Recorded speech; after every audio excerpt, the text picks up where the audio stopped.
All right. Thanks everybody for coming back. I appreciate you being here. So I think we settled last class on what our remaining review sections will be. So we did Brayton cycles last class, right? The idea is to do turbojets this class, Rankine next class, and I have a problem now that I can do for Rankine. So someone submitted a problem. And then we talked about doing internal combustion engines on the last day. So I think for the internal combustion engines, if somebody can volunteer to offer a problem for us, then we'll be good to go.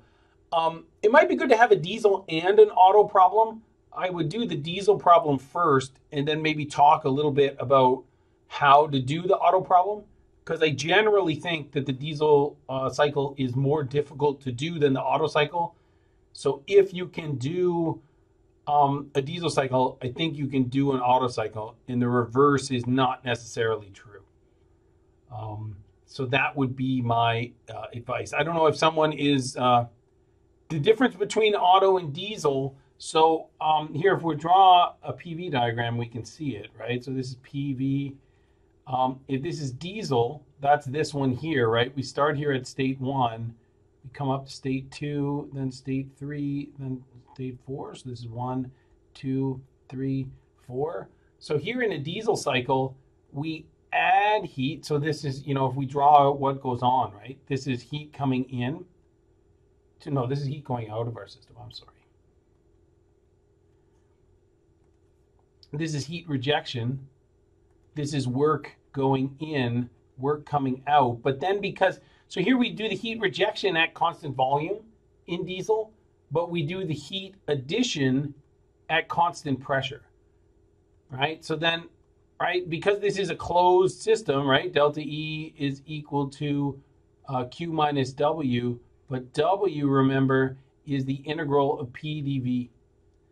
So for the heat rejection, it's great because this integral of P dV at constant volume is 0, right? But because now we're increasing our volume and our pressure is constant, we also do some work here. So this heat addition process is a complex process that does both heat transfer and work. Auto cycle is kind of the more straightforward internal combustion engine, where we go from state 1 to state 2 to state 3 and then down to state 4. So now here we're still sort of adding power here, we're producing work over here, we're adding heat, and we're rejecting heat, right? And the nice thing about the auto cycle is that all of these processes are simple processes because we add heat at constant volume and we reject heat at constant volume. So the big difference here is that in the auto cycle, we add heat at constant volume, but in the diesel cycle, we add heat at constant pressure, right? So what that means is in the diesel cycle, that heat addition process is a complex process where we have both work and heat. And we talked about this a little bit in class, but I know we went through all these cycles kind of quickly. What happens is in your equations, these two states on the horizontal line end up becoming enthalpies in your equations like thermal efficiency and stuff. But we can see that as we go through on Friday when we review these things. So that's kind of the big difference, is what happens, the assumption that we make about the pressure-volume relationship when we add heat. Cool. So today we are going to focus on turbojet engines, right? Now, again, my big thing when we talk about these cycles, let's go 1, 2, and then 3, is we've got 3 questions that we can use to categorize all of these cycles. So the first, this is a heat engine,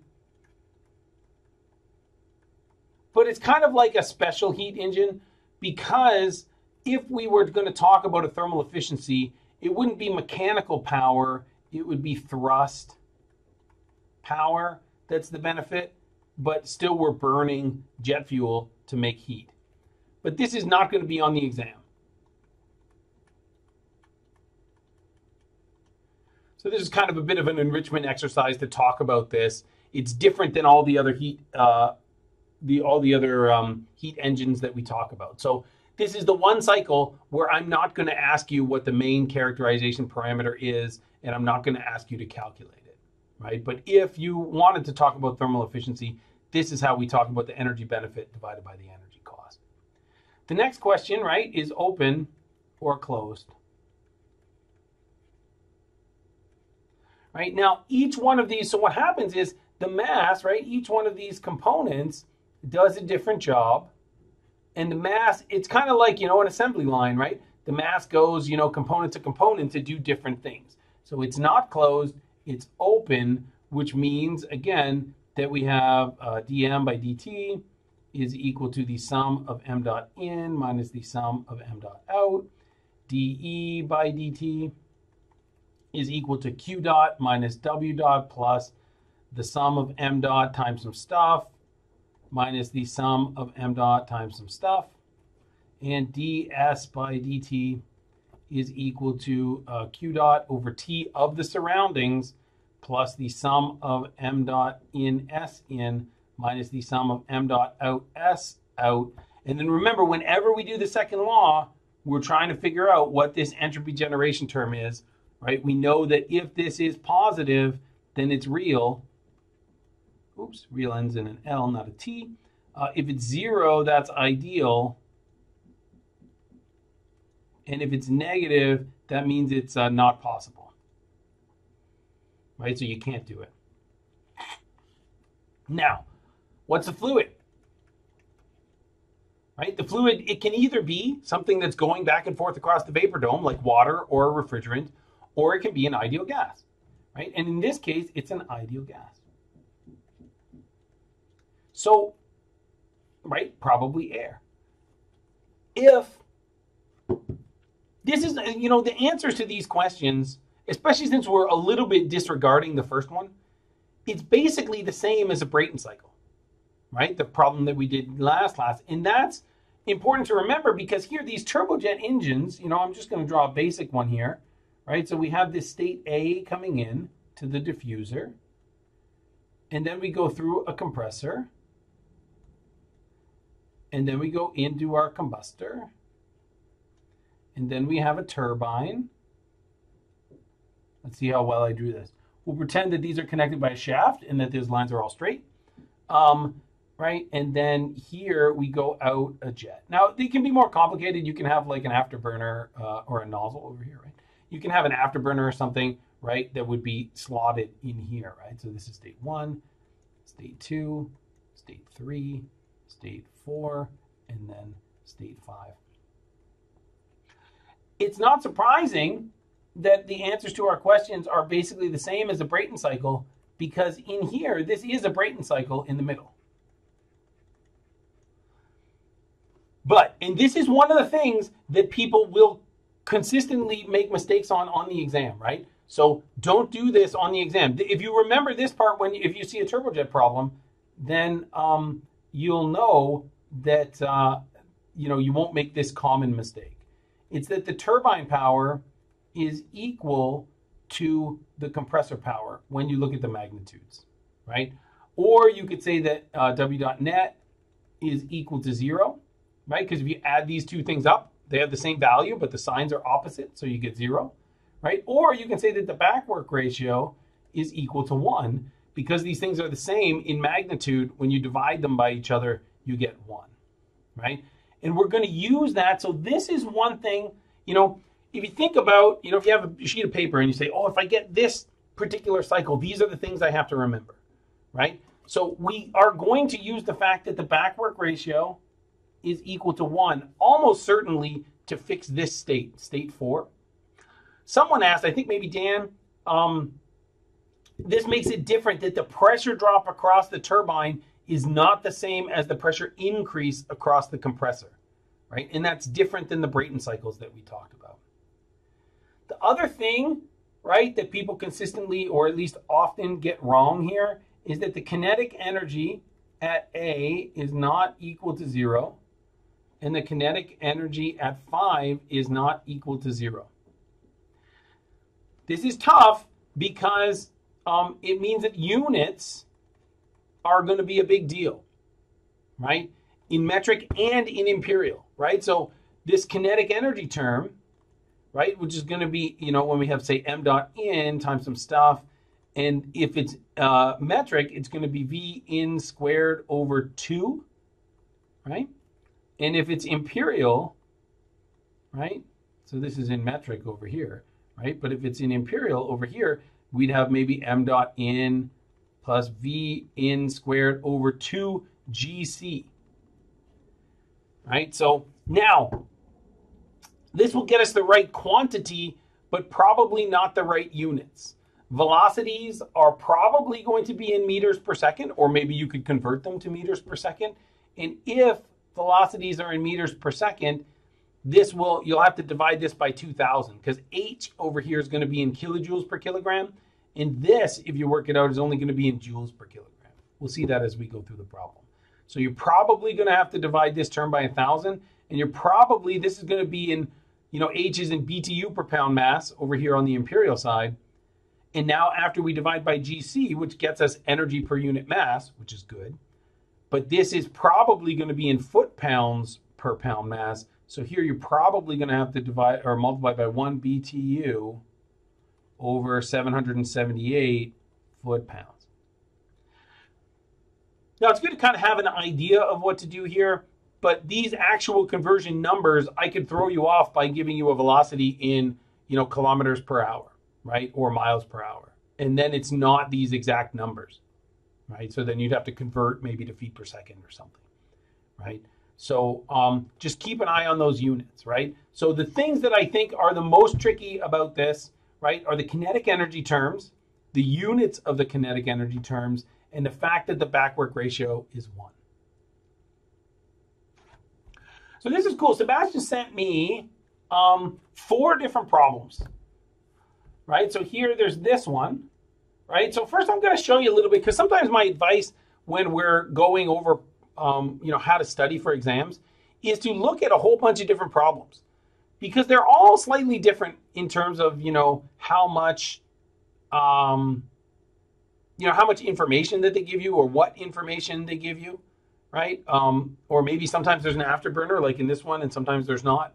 So you can at least look at it and say, like, can I solve this problem? Or, you know, what's the 5-minute version of the solution, right? So here, there's a turbojet with an afterburner, right? So here I'm going to draw this out, right? So this would be, here there'd be a diffuser into a compressor, into a combustor, into a turbine, and then not into a nozzle, but into another combustor, right? But we call this one the afterburner, right? And then into a nozzle, right? So here, right? So this is going to be, you know, if we do this is A, 1, 2, 3, 4, 5, and 6. So this is kind of the more complicated version of what a turbojet engine could look like, right? The ambient pressure is 10 kilopascals. So over here, we know at state 1. So here, you know, maybe you'd get on a problem, maybe you'd get a state table, right? So here we know state 1, temperature and pressure, right? I'm going to think about this in terms of just a, so here we know this is in 10. I always like to keep this in kilopascals, right? So it's 10 kilopascals. The inlet air temperature is 253, and this is in Kelvin. Again, anytime we're dealing with ideal gases, I like to think about temperatures in absolute temperatures, right? Because anytime if we have to use the ideal gas, then the ideal gas law, right? Or if we have to use those isentropic relationships, right? Then that's going to be important, right? So state 2, state 3. Do we know anything about state 3? What else we got? 4, 5, 6. Okay, so the pressure ratio is 7.5 to 1. So this is 7.5, right? So we go up by a factor of 7.5, so this becomes 75 kilopascals, 75 kilopascals, right? Now, we talked about this before, right? That this is our low pressure, right? And then we come through here, we go through the compressor. Now the pressure is going to stay high at 75 kilopascals until the turbine. Now, we don't know what this turbine pressure is going to be at the outlet. I should have split this into two. This is 4S.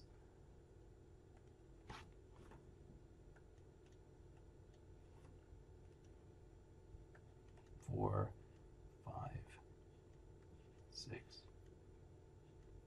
So I don't know what this pressure is going to be at 4 and 5. I know all of these pressures are going to be the same. And then 6, where I'm touching the atmosphere again, this is again my low pressure, and this is going to be 10 kilopascals.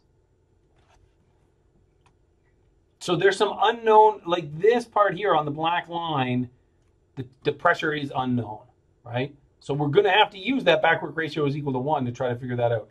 The maximum turbine temperature allowed is 1500 K. So here, if I was going to draw the TS diagram, which is an important thing to be able to do, right, TS, I'm going to start at state A. I'm going to assume that the nozzles and diffusers are isentropic. So then I'm going to go to state 1. If I had an isentropic compressor, this would be state 2S, right? But a real compressor is going to take me over here to state 2. Then, right, I go through the combustor. I add some heat over here to state 3. I go down through the turbine to state 4S, right? Or the real version over here down to state 4. And then I add some more heat. This is state 5. And then I go through, if this is my constant pressure line over here, I go through this isentropic nozzle down to state 6. I could call this 6S if I wanted to in 1S to remind myself what's going on, right? So here, this is kinetic energy going into the system. This is kinetic energy coming out of the system. We have heat going in here, heat going in here, and we have compressor power going in here and turbine power coming out here. And I remind myself, even when I draw this, that the back work ratio is equal to 1, right? That's critical for these cycles. I also want to make note of where the isentropic processes are, 1 to 2S, right? I didn't put A on here. I labeled all these wrong, right?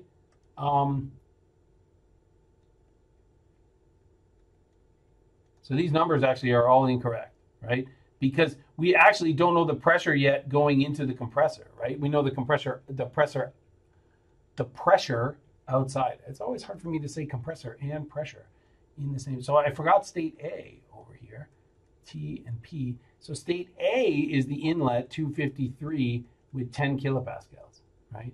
Now I don't know here, right? This is also going to be 1 is kind of like 1S, right? Because this is going through an ideal diffuser. So this is going to be isentropic. This one from 1 to 2 is isentropic.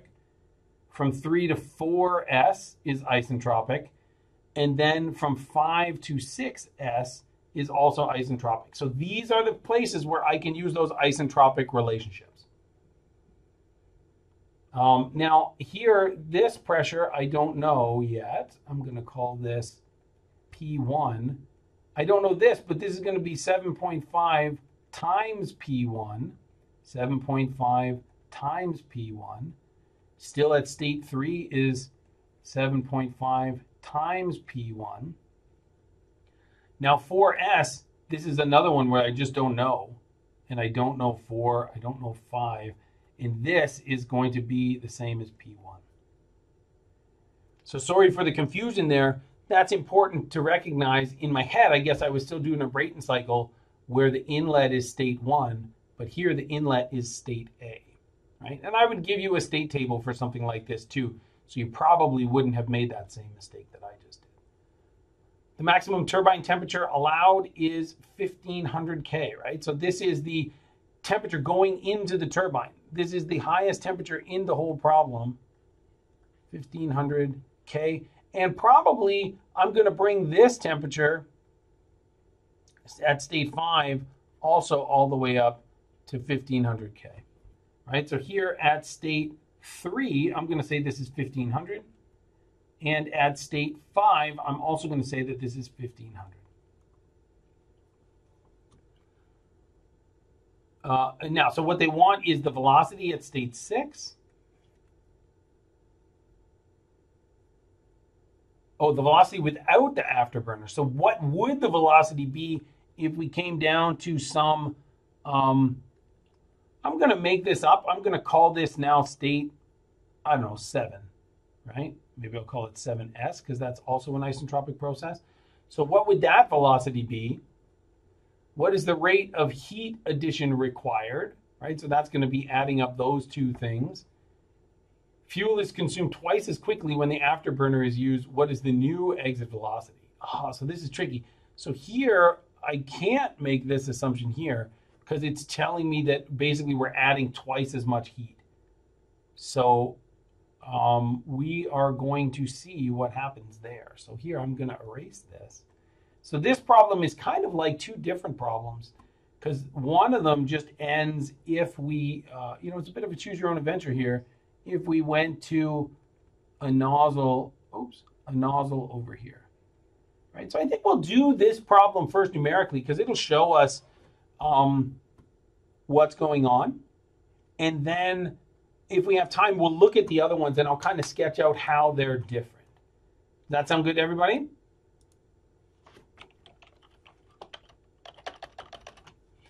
Okay, so you know me, I like the symbolic solutions, right? So the first thing that it wants is what's the velocity at the exit without the afterburner, right? So we want this velocity at state 7S.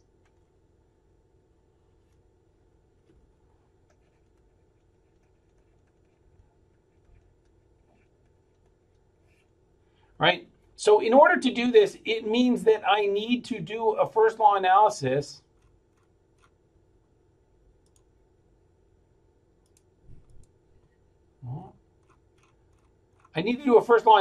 on this first nozzle. A lot of white space here, right? So here I want to go through this, non-afterburner nozzle, right? So it is a nozzle first law. Now, I would recommend that you know the answers to these, right? We've done them all in the lectures because it's an open book exam. So you might as well know what the answers are, but you want to show me the analysis, right? Because that demonstrates that you know what you're doing, right? Q dot minus W dot plus the sum of M dot in, H in plus V in squared over 2. I'm just going to leave it at 2, right? It's a metric problem, so I don't have to put the GC, plus G Z in, minus the sum of M dot out, H out, plus V out squared over 2, plus GZ out. We're going to say that it's steady state. It's a nozzle, right? So it doesn't do any work. It doesn't have any heat transfer. We're going to neglect potential energy change, one inlet, one outlet. What we're going to find is that 0 is equal to M dot times H in minus H out plus the other thing we're going to do, right, is that the only place kinetic energy matters is at the outlets, right, where we're touching the air. So going into the inlet, right, so this part that sort of touches the turbine, we're going to say that the velocity at the inlet is also approximately 0, right? So then this becomes not plus, but minus V out squared over 2. I can divide both sides by M dot, so that doesn't end up mattering, right? And here I'm going to get that V out squared over 2 is equal to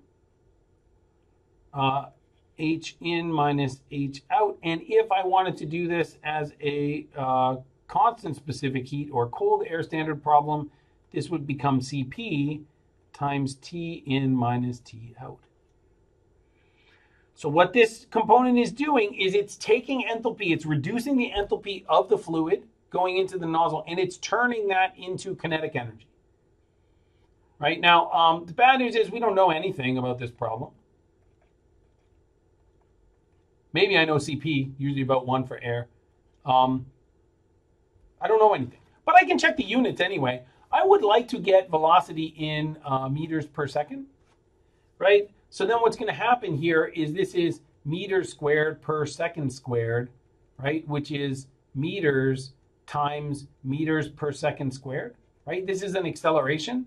Newton told me that force is equal to mass times acceleration, right? Or acceleration is equal to force over mass.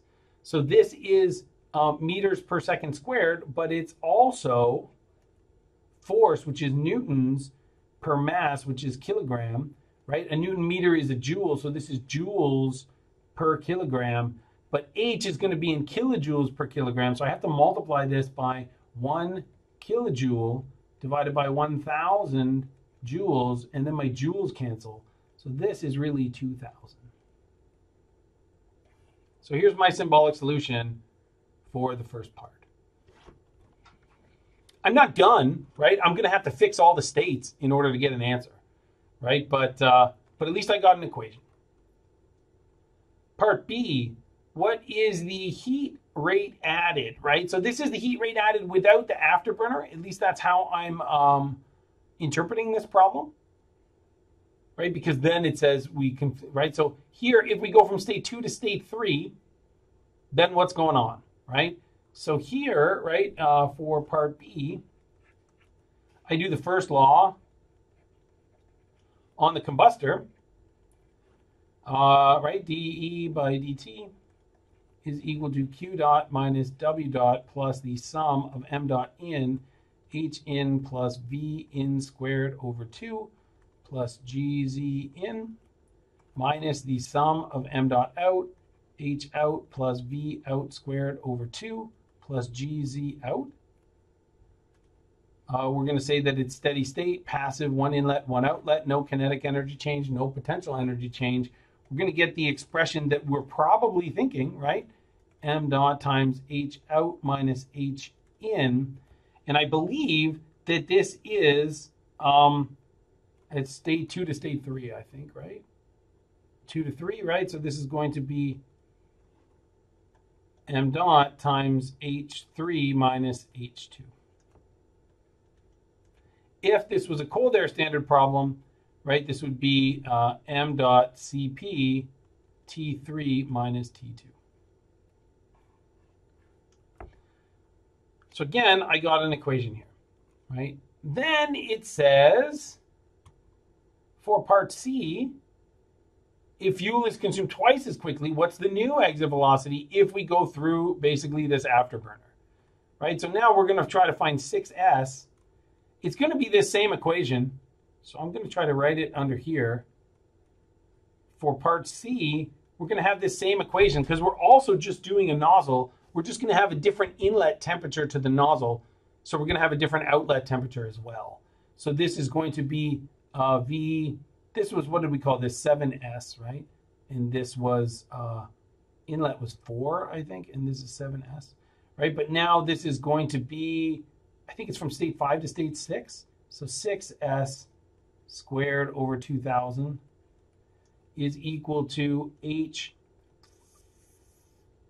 in minus out, right? 5 minus 6, H6S, which is going to be equal to Cp times T. The inlet is going to be state 5 minus state 6S. I think I got those numbers right. So like I said, this is usually the part that goes quicker.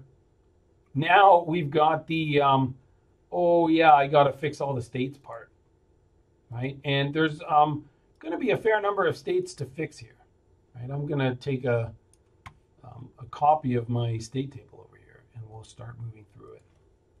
I'm going to move through this as if it was a constant specific heat problem, because I think that tends to take a little bit less time. But if it was a variable specific heat problem, we still do almost the same stuff, right? It's still important that we know where these delta S is equal to 0 states are, right? I think I'm going to probably assume, at least for now, to save time, I'm not going to go through how to find the real outlets of the compressor in the turbine. I'm going to assume that you already know how to do isentropic efficiencies, right? We talked about that last class, right? So here at state A, we know the temperature and we know the pressure, right? So that's good. State A is done. Because it's a constant specific heat analysis, that's all we need to know, right? Now we're going to go from state A to state 1S, right? So this is a delta S equals 0 process, right? And we can use the first law. And if we need it, we can also use the ideal gas law, right? So these are the three equations that we have. I'm going to start with the first law, right? Because it's thermal class, so we start with the first law, right? dE by dt is equal to Q dot minus W dot plus the sum of M dot in H in plus V in squared over, we already know this is 2000, so I'm going to do that, plus GZ in minus the sum M dot out, H out plus V out squared over, again, 2000 plus GZ in, right? This is assuming that our velocities are in meters per second. Here, this is steady state. This is a diffuser, right? So there's no heat transfer, no power, one in, one out. The outlet velocity we'll say doesn't matter, right? And we'll say that the kinetic energy change, or the potential energy change, also does not matter. So this will be 0 is equal to M dot. There's only one mass flow rate in the problem. This is going to be H in minus H out. But then it's the inlet velocity that matters. So this is plus V in squared over 2000. So this I'm going to divide by M dot. Right? So here I'm going to get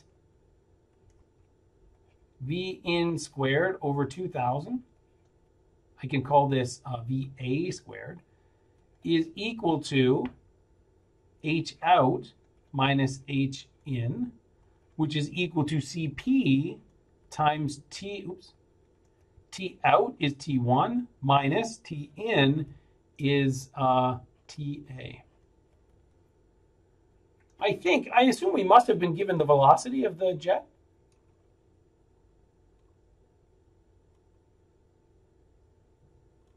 Maybe I missed it in the problem.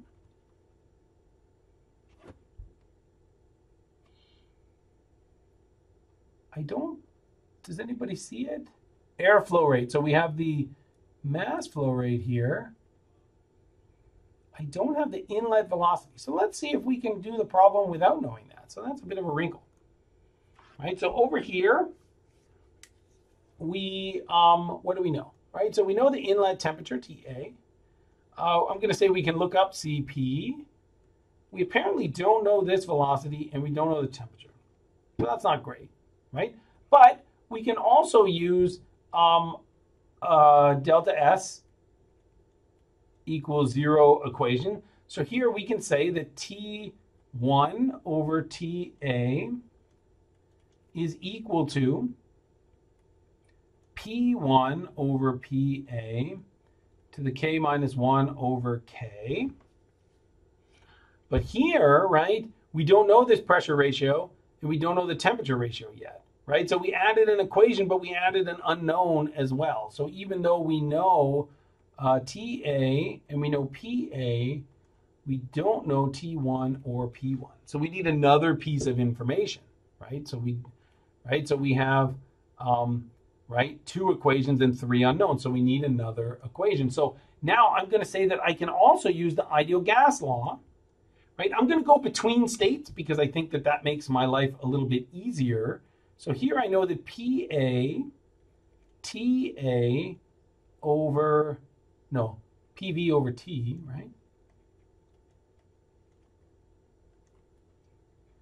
VA over TA is equal to, right? PV is equal to mRT. See, I feel like you're going to need to know the velocity here. So this is going to be P1 V1 over T1. Right? So now, or we could say that this would be equal to the mass times the R, right? But this doesn't really help us, right? Because we don't know anything about volumes, don't really make sense. So I could divide everything by the mass, and we get PA little VA over TA is equal to P1 little V1 over T1 is just equal to R.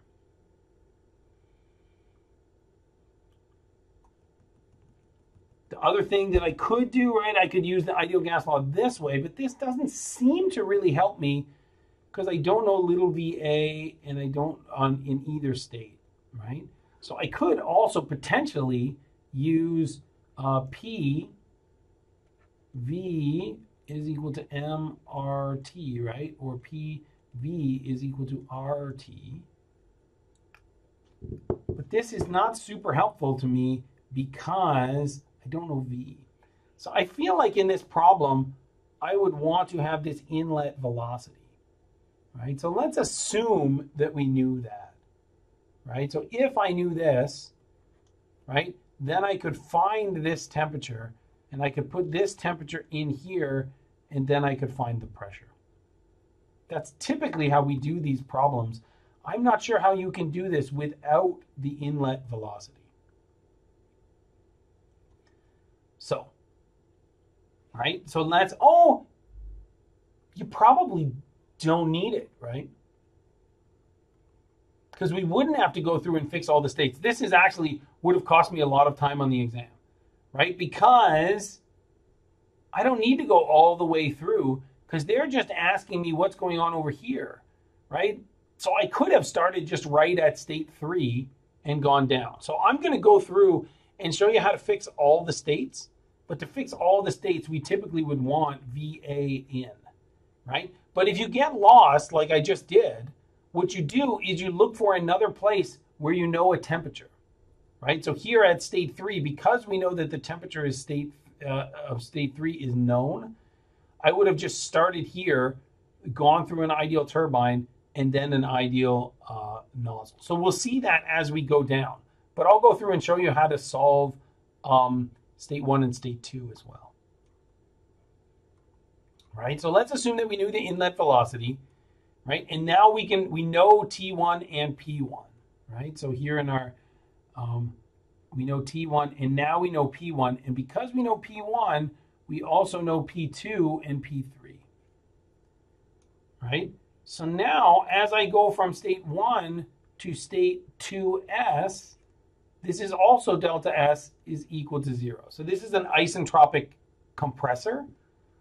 So here I know that the work, right? If I did the first law, right, I could see that the work of the compressor is going to be m dot times h in minus h out, right? This is here we've assumed that this is at steady state, that it's adiabatic, that there's one inlet, one outlet, and the change in the kinetic energy is equal to 0, which is also equal to the change in the potential energy. So here, because we don't know the power, that doesn't necessarily help us yet, right? But we also know here that this is an isentropic process, at least if we're going to the ideal outlet. So here we would say T2S over T1 is equal to P2S over P1 to the K minus 1 over K. Now this is our compressor pressure ratio, which in this case was 7.5.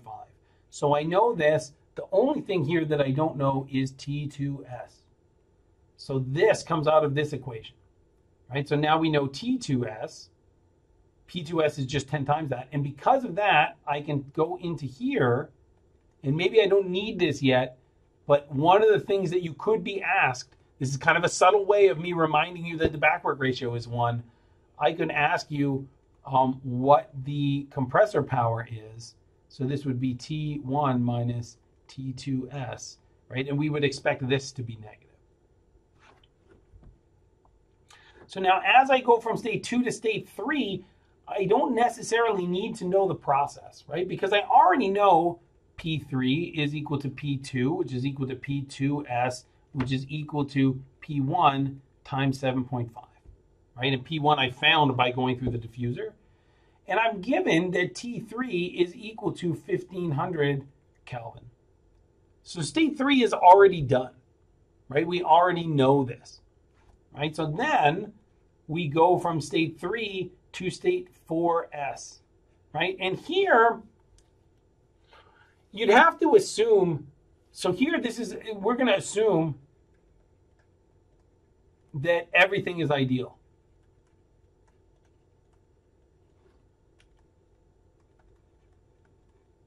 Right? So I'll tell you how to do it after if they're not all ideal, right? So what we know that the back work ratio is equal to 1. So that means that the power from the compressor is equal to negative times the power of the turbine, right? Or if we do that same first law, m dot Cp T, when we went through the compressor, that's from 1 to T2, is equal to negative m dot Cp. When we go through the turbine, that's H3 minus H, or sorry, because I put the Cp's in there already. These become temperatures. T3 minus T4 S. This is S, right? So at this point, right, m dot Cp is going to just cancel out.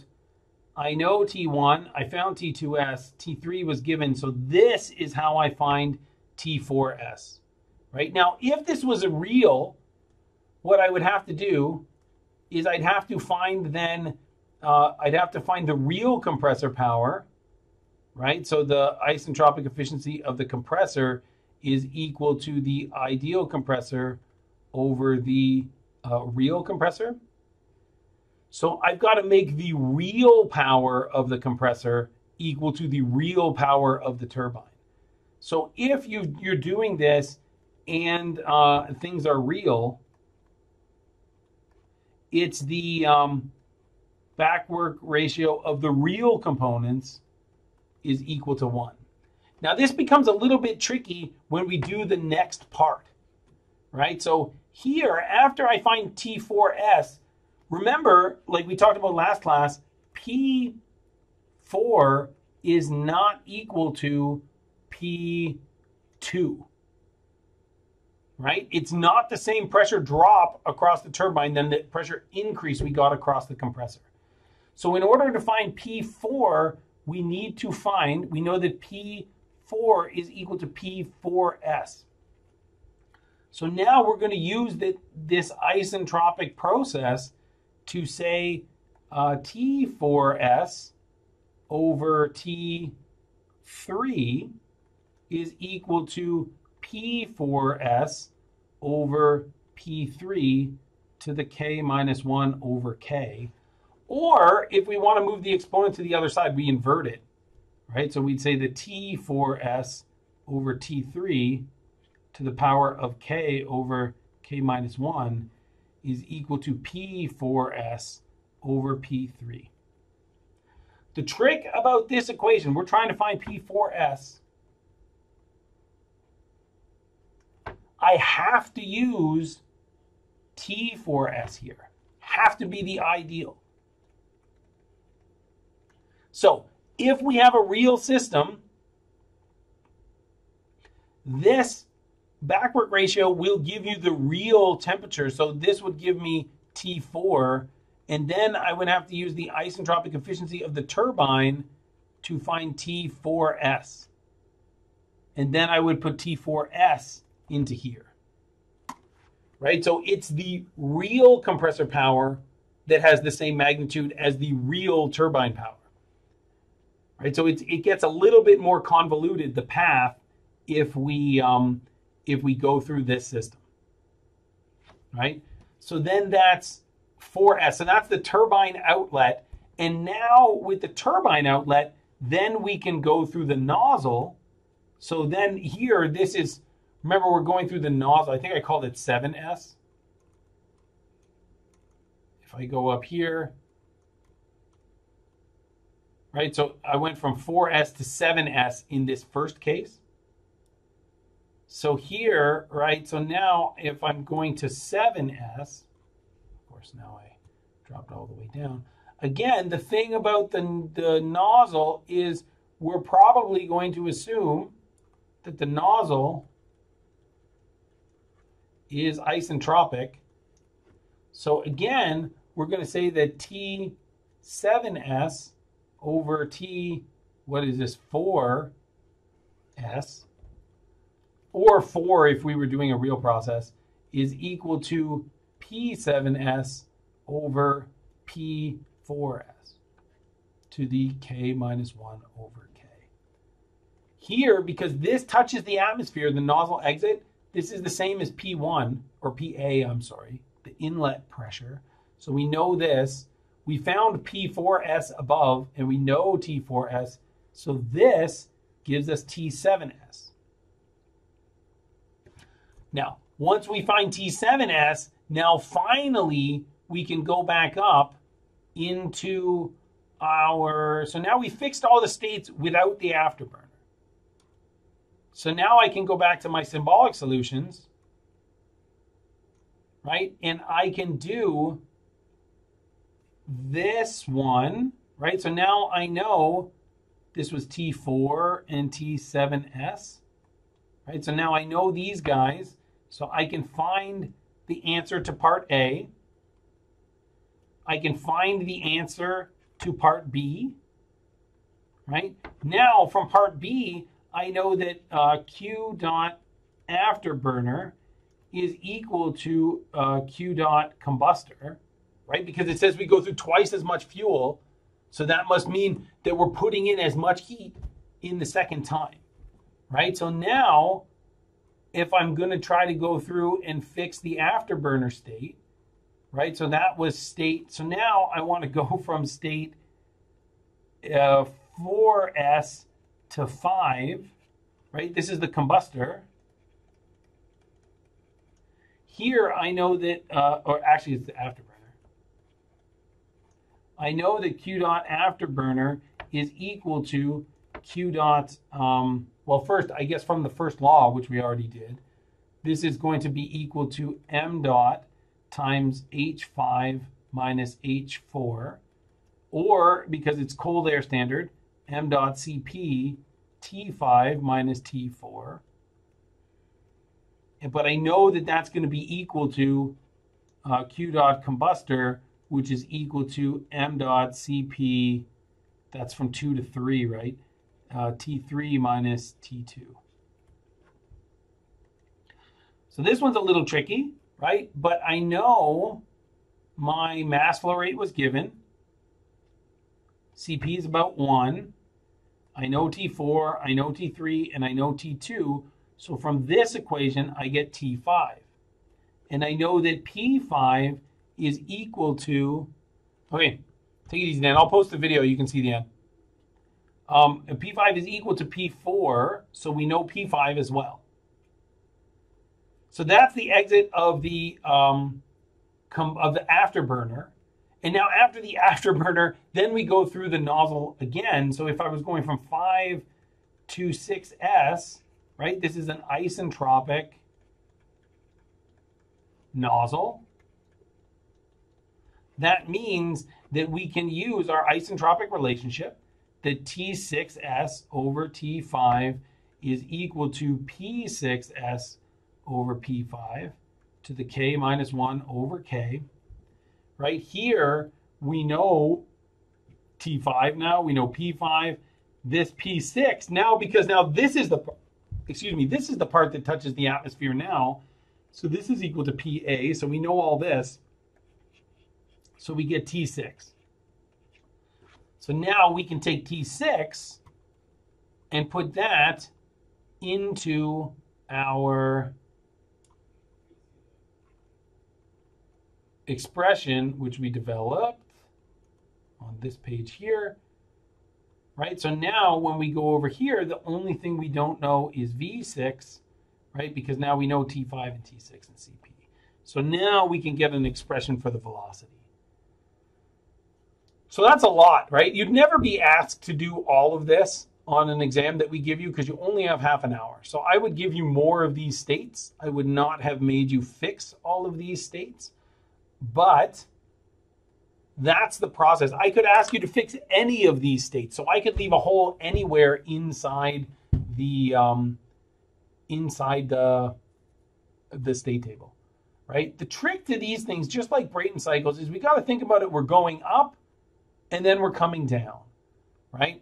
So when you go through a turbine, a compressor, a nozzle, or a diffuser, you have to go through the ideal version first, right? Because that opens up those isentropic relationships to you. And then maybe you'll have to use isentropic efficiencies for any of those components.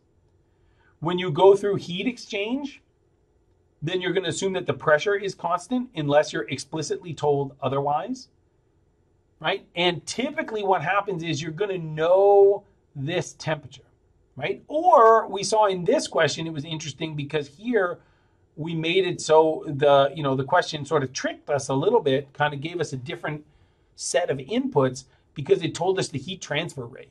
So then here through the afterburner, we used the first law to fix state 5. So I get it if people, yeah, I see that, Moni. So yeah, you definitely will not have to do all of this, but you could be asked to do any of it. Sebastian, I see that you have a question. Yeah, what if we don't have the efficiencies? How will we still calculate for the real? If you're not given efficiencies and the problem doesn't ask you what the efficiency is, right? So then I think you could write down that you're assuming that it's isentropic, right? If so here we might not have been, when we went through this turbine, right? We might not have been given the efficiency of the turbine, right?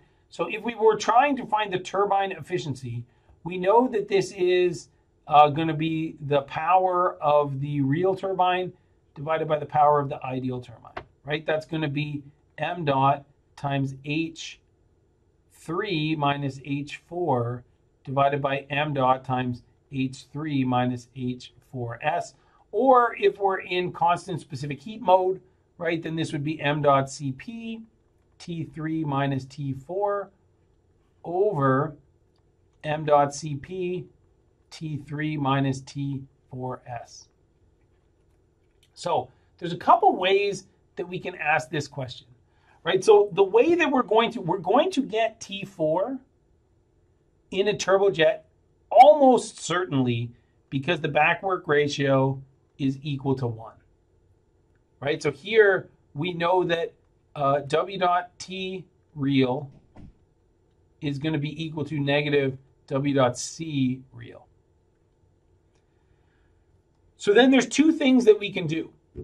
I can tell you what the turbine efficiency is, right? So if this is given,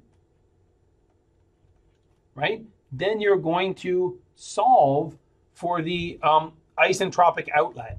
And then we're probably going to put this isentropic outlet into our delta S is equal to 0 equation, and that will give us P4S, which is also equal to P4.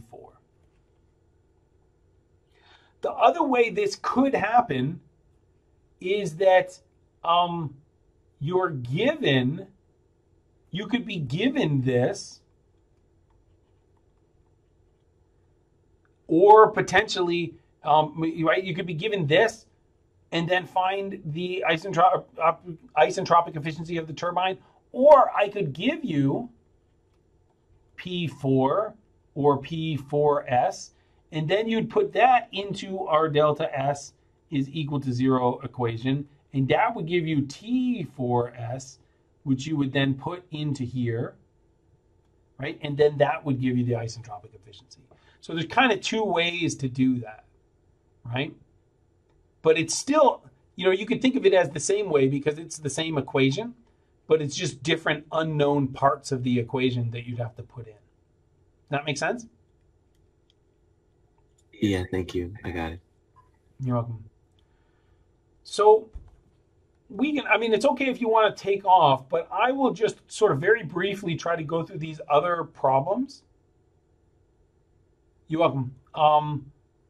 And we can see a little bit how they might be different, right? And how they might be the same, right? So I tried to sketch out sort of the general process for how to do these turbojet problems, right? So consider an afterburner engine with some characteristics, right? So here, this is a Mach number, right? So you can find that. That's 1.5 times the speed of sound. You know that the pressure is of the outside atmosphere is something, right? So here, this is we have a compressor, a combustor, a turbine, and then an afterburner, and then a nozzle. Right, so now we know PA, TA, and VA. That's good. We know M dot. Compressor pressure ratio, right? So this is going to be, so P2 is equal to 10 times P1. We don't know what P1 is yet. We're going to have to use our isentropic relationship to find that out. Air-fuel ratio. So this, we don't really know how to deal with this, right? This is probably a little bit more advanced than what we're doing, right? But here we have, it's telling us what Q dot, that's kilojoules per kilogram. So what this is telling us is what percentage of the fuel is, what percentage of the mass flow is fuel in the combustor and in the afterburner. And then we know how much heat is released per kilogram of fuel. So you'd have to find the fraction of the mass flow that's fuel. How many kilograms is that per second, right? And then get a Q value. So let's just pretend that these two things, instead of that, gave us Q dot of the combustor and Q dot of the afterburner, right? Because you just get it from there. So this, my guess is their gamma is probably K, right? So this is, I think we would call this K, and this is CP. Right, so here, this is just asking us to find some stuff, right? So here, again, we would do this, right? So we have this. This is, we would use an isentropic relationship to get to state 1. Now here, from state 1 to state 2, we know the compressor pressure ratio, but this we would also use an isentropic relationship. At least at first, they don't give us any kind of efficiencies for compressors or turbines, so I'm going to assume that they're ideal, right? So we would use this isentropic relationship to get here to state 2. Then state 2 to state 3, because we know Q dot, we can find state 3. This is going to be from Q dot of the combustor. Now, as we go through here, this is another one of these isentropic relationships, right? So we use the isentropic relationship through the turbine. Through here, we know Q dot of the afterburner. So that's going to fix us. I think my state numbers got 1, 2, 3. This is 4 over here. This is 5. So that's going to give us, this is going to be from Q dot of the afterburner. And then as I go through here, this is going to give me, this is delta S is equal to 0. And the first law for the velocity, right? So this is isentropic, but here we also are going to need the first law for our velocity, for velocity to h1. So that's generally how we'll do this, right? And hopefully that made at least a little bit of sense walking through that, but we'll do this in a very similar way, right? We just got to think about the permutations of the inputs, right? So the turbine inlet conditions, basically, this is going to be, we're going to walk through fixing the states to find state 3. Turbine exit conditions, right? So here, right, this is going to be back work ratio is equal to 1. That's how we get to here, right? So here, I wrote delta S is equal to 0, and that's going to be true. But we also have to use that the back work ratio here is equal to 1. because that'll give us the temperature, and then this isentropic relationship will give us the pressure. Afterburner engine conditions, right? So here again, we would walk through and fix these states, and that'll give us, we know the pressure is given, right? And then the temperature, I don't know why they call it state 8. I only got up to state 6, but then we could get the temperature there, right? And then the engine thrust, this is beyond the scope of what we did, but if you look in the lecture that I gave on turbojets, I tell you how to find the thrust. So that's generally how I would do this problem. Although again, given information, I won't give you like air fuel ratios and you know, and the amount of heat that you get by burning. So we'd give you Q dot in a different way.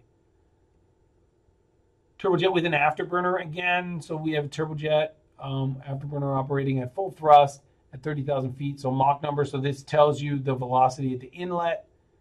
All efficiencies are set to 1, so we tell you that everything is isentropic except the combustion efficiency equal to 8.5. So again, I think that this is going to be some different way of finding Q dot in.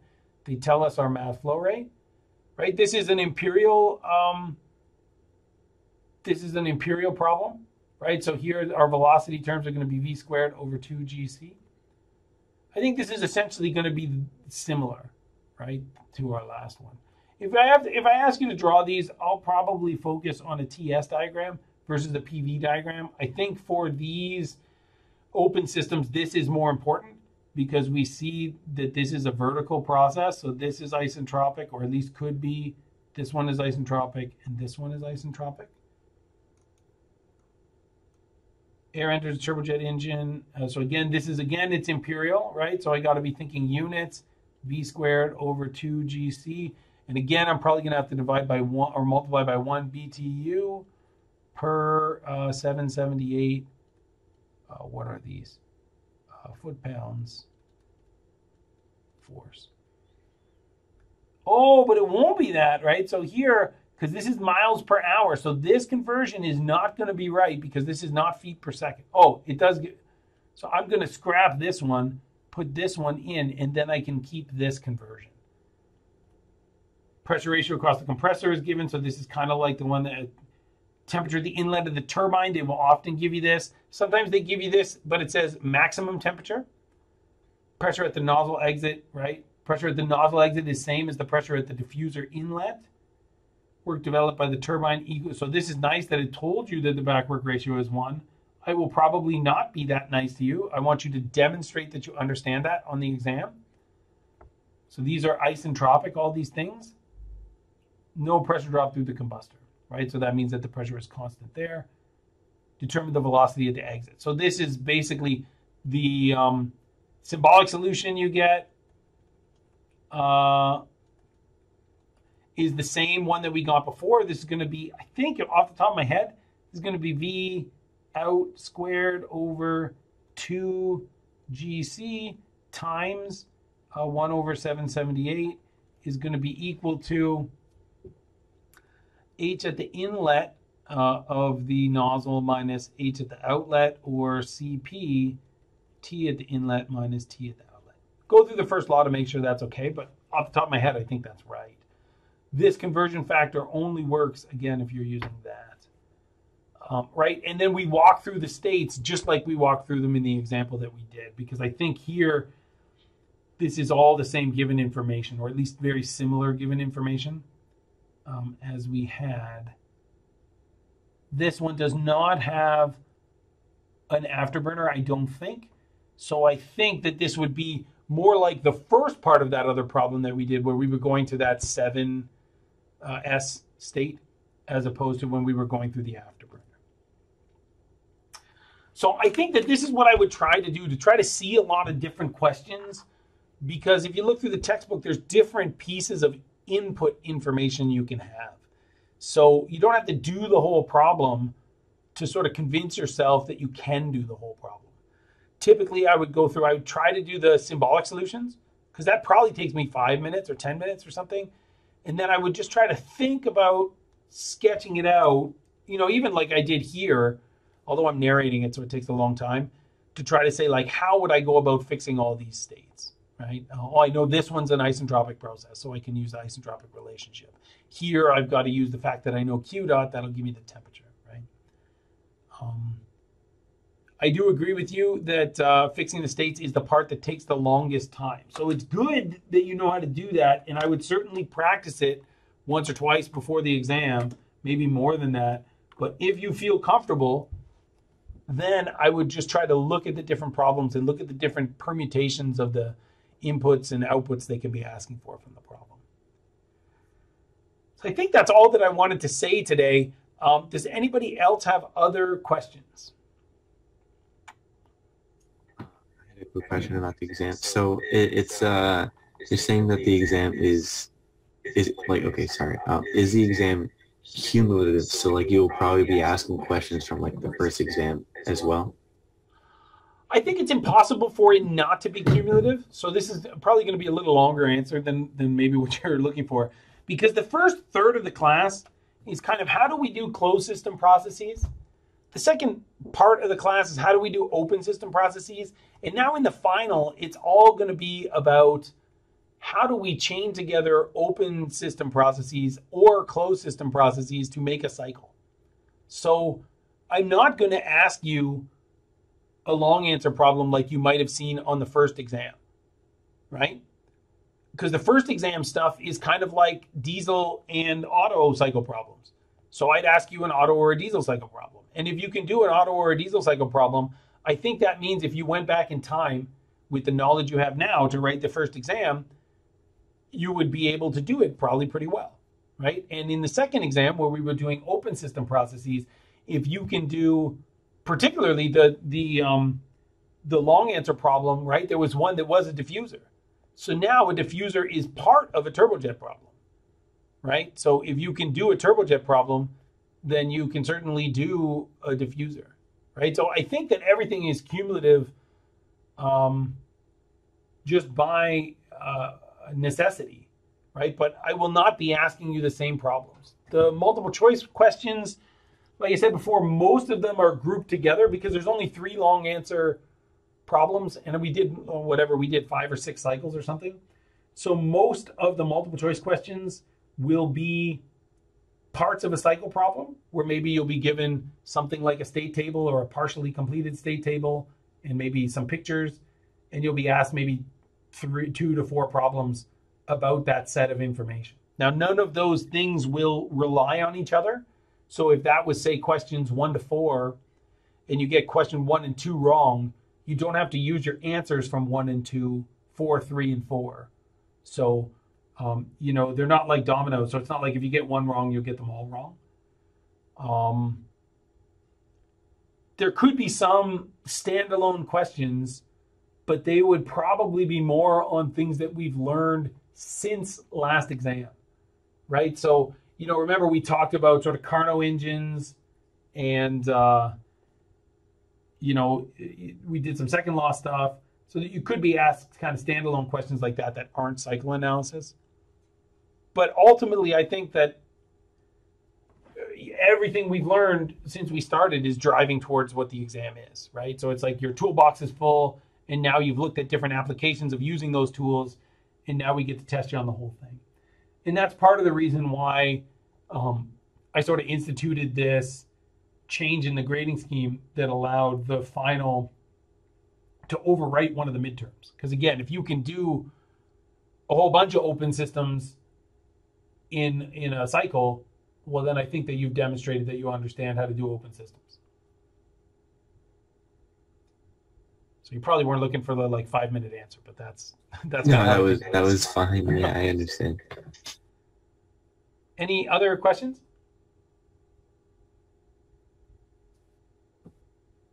No. All right. Thanks very much, guys. I will see you tomorrow when we will talk about Rankine cycles. Yep. See you tomorrow. Have a good rest of your day. Sounds good. You too.